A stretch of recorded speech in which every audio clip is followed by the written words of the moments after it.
Otthon hagytam a leckét.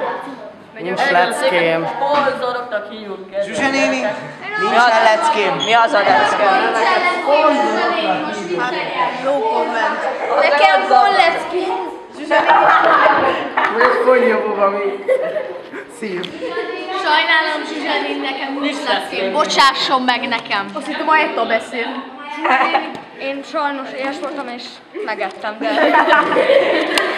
Zsuzsa néni, nekem nincsen most leckém. Nyomkodjad. iPhone reklám. Ezért Zsuzsa néni nem lett kész a házi feladatom, mert hát otthon nem volt WC papír és valamivel ki kellett magamat törölni. Hosszú sztori, az a lényeg. Megette a szomszéd. Hát mert nem értem rá.